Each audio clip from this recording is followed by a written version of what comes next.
dia. Ultimamente tem algumas notícias na imprensa, na internet, nos telejornais, sobre empresas que estão adquirindo frota própria por consequência da tabela mínima de frete. A forma como isso está sendo apresentado passa uma impressão de que isso é um problema, é um risco para o autônomo que vai perder então a sua atividade para as empresas que vão adquirir frota própria. Eu acho que precisa ser interpretado melhor esse fato. Primeiro, não é uma novidade. As empresas sempre tiveram frota própria, ora em maior, ora em menor quantidade. Isso é uma questão de mercado, uma questão de oportunidade para que isso ocorra. Segundo, de que se alguém tem que ficar preocupado, na realidade não são os autônomos, mas sim talvez algumas pequenas empresas que podem estar mais vulneráveis a perder alguns clientes, mas eu diria que a barba de molho quem tem que botar mesmo é quem está comprando frota própria, que ele tem essa expertise, ele tem essa capacidade, ele tem conhecimento do que é tudo isso, ou está fazendo isso somente como um balão de ensaio. Então, merece a gente dar uma perpassada por todos esses cenários. Primeiro, vamos à questão da frota própria com as empresas. Indústrias e algumas companhias sempre tiveram, em maior ou menor quantidade, uma frota própria, dependendo da sua atividade. Eu me recordo um caso que, para mim, foi muito emblemático, que é de uma empresa de Santa Catarina, chamada Copobras. Ela é São Ludgero, lá no meio da serra, um local lindo, mas afastado de tudo, ou seja, ele está bem perdido no alto da serra e ele, para escoar aquele produto, ele não tem ali uma grande oferta. E uma das estratégias que a empresa encontrou foi ela ter exatamente frota própria, porque com frota própria ela tinha um melhor controle na questão da sua logística de entrega, conseguia fazer inclusive uma logística reversa, trazendo insumos lá para a serra, porque ela também ali não é uma região industrial, então ele também não tinha insumos ali, ele precisava trazer esses insumos, ou seja, ele verticalizar a sua logística era algo estratégico. E passa por uma outra estratégia interessante que não deve fugir aos olhos de todos, que é a questão tributária, de como você administra essas questões tributárias que quem tem frota própria sabe muitas vezes se oportunizar muito bem dessa situação. Outras empresas, ou porque tem isso na sua necessidade. Então, você vai falar que nem é o caso das matérias que saíram aí, que a Cargill está fazendo aquisição de uma grande frota de caminhões para a questão do agronegócio. Cargill, ADM, Bunge, essas trading, como são chamadas, trading são empresas intermediárias. Ela não produz nada, ela meramente compra e vende, compra e vende. E aí a logística é algo bastante relevante para ela. Não se tem no seu histórico que ela tenha verticalizado a questão da logística consigo. Por quê? Porque ela, enquanto trading, ela é só intermedia. E aí ela pode eventualmente até ter um braço ou uma atividade ali, mas mais como um termômetro, mais como uma forma dela poder mensurar melhor o que são esses custos. Então, essas empresas adquirirem frota, está longe de dizer que vai haver um movimento de verticalização, no sentido de que elas vão tomar conta sozinha da sua logística, do seu transporte, tudo com frota própria. Isso não guarda aí, pelo menos num curtíssimo espaço de tempo, nos próximos anos, isso não é uma verdade que consiga se realizar. A questão, então, uma vez entendido a atividade das empresas, as empresas que têm talvez maior perfil para isso, ou seja, empresas que têm na logística algo muito importante, se já não tem, o que não é comum, via de regra, quem está nesse setor já tem, ou já usou, ou já passou por uma experiência de frota própria e sabe até que momento aquilo é útil ou não para a sua atividade principal, seja ela industrial, seja ela comercial. Quanto ao mercado de transporte, propriamente dito, os autônomos, eu não diria que vão perder com essa história toda, não. Aliás, se formos olhar friamente, eu acho que eles até ganham, porque com o quadro que existia pré-movimento grevista, tem muito, mas são muitos os caminhoneiros que estavam trabalhando, digamos assim, trocando dinheiro. Ou seja, o que ele ganhava era para pagar, ora a prestação, os financiamentos do caminhão, o diesel, o pneu, o borracheiro, o mecânico, a autopeça, e o que sobrava, se é que estava sobrando alguma coisa, é o que ia para casa.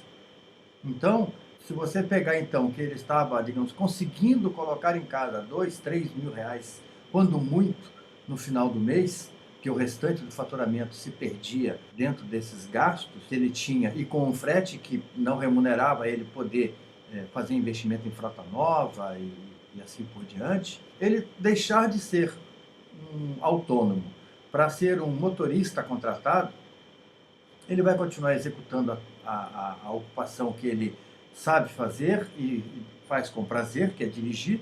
Vai talvez ficar menos estressado no sentido de que a carga horária, agora ele, o que é natural, ele vai cumprir a carga horária legal, coisa que enquanto autônomo ele, o limite é a sua capacidade física. Ele vai poder trazer para casa aquele salário que já está pactuado. Então, eu diria que para muitos dos autônomos, essa troca é até vantajosa.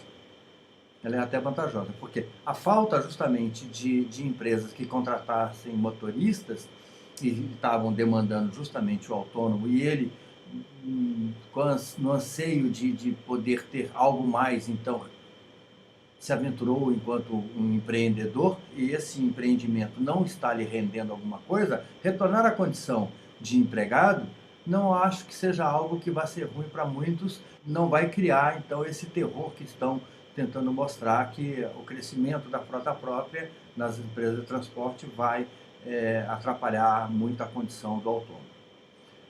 Mas acho que algumas empresas transportadoras, essas sim devem estar um pouco mais preocupadas com este movimento, porque muitas dessas empresas de transportes, elas de fato não são empresas que usam frota própria, elas são meramente intermediários entre um grande embarcador e esses autônomos. Estas sim é que devem estar mais preocupadas, porque, ora, ela não tem um bom contrato e não tinha um controle tão pleno da sua operação, no qual ela fica muito vulnerável, porque este contratante, na busca de um veículo próprio, busca melhorar a sua eficiência, seja no custo, ou seja na própria prestação do serviço, ou porque esta empresa também, de certa forma, se acomodou ao longo dos anos a ter uma margem de ganho entre o que ela recebia deste dono da carga e o que ela pagava para o autônomo, que quando o autônomo subiu, ela não consegue empurrar para o dono da carga essa diferença. Ela teria que reduzir essa margem. E aí é que está o problema. É difícil sempre a todo mundo deixar de ganhar. Com o tabelamento mínimo, ele queria transferir aquela margem anterior para o embarcador fala, bom, neste atual valor de frete, é melhor então que eu tenha a frota própria. Ou seja, tirar este transportador como intermediário do circuito. Este é um movimento que eu acho que deve sim se fortalecer, que é essas grandes empresas vão se especializar na gestão da própria carga. Dessa forma, ela vai controlar melhor essa diferença entre o mínimo pago ao autônomo que está na tabela e o que ela suporta pagar. Esses eu diria que são alguns que estão ou devem estar mais preocupados. Não custa também lembrar que para essas empresas que, digamos, vão ousar, se já não estão, mas então, digamos, vem na onda de construir uma verticalização no seu transporte com frota própria,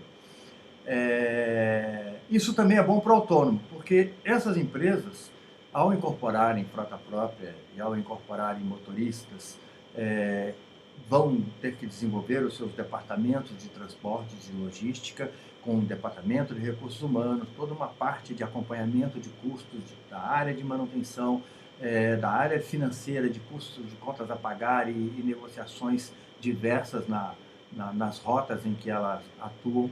Isso implica em crescer o seu quadro interno de funcionários e crescer a sua infraestrutura interna para atender esses funcionários. Ao se crescer o quadro de funcionários, principalmente em se tratando de grandes empresas mais estruturadas, naturalmente vem toda uma cadeia de comando, que o gerente, o encarregado, o supervisor, o chefe do chefe, o subordinado do subordinado, o auxiliar, e ainda mais tem que terceirizar tal atividade, tem que terceirizar mais tal atividade, ou seja, a hora que ele for botar na ponta do lápis o quanto foi vantajoso para ele verticalizar o seu transporte, é melhor deixar com quem sabe fazer, porque este já tem toda uma estrutura mais azeitada para prestar esse serviço. Acredito que essa onda ela é benéfica, verticalização do transporte por algumas empresas. Eu acho que ela é boa para a indústria, porque a indústria, então, passa a ter comprador, como está acontecendo aí, porque eles têm linhas de crédito, eles, então, adquirem frota. Vai ser bom porque vai tirar uma série de autônomos que estavam sem condições operacionais e eles, então, vão voltar ao mercado. E vai ser bom porque vai dar uma selecionada nessas empresas entre quem realmente é uma transportadora e que presta um serviço e quem funciona de uma forma muito como intermediário, como um mero agente de frete e não uma empresa de transporte que se preocupa em olhar a necessidade do cliente, olhar a necessidade do prestador de serviço, do transportador, e administra todo esse processo. Então, essas empresas de transporte, eu diria que elas vão se beneficiar com essa onda, que deve levar seu tempo aí. Mas não vejo nessas matérias de compra de frota como uma ameaça ao setor de transporte. Não, pelo menos nesse momento. Ainda temos que esperar um pouco mais como serão essas experiências que vão surgir dessas empresas. Um forte abraço a vocês e até a próxima. Grita aqui.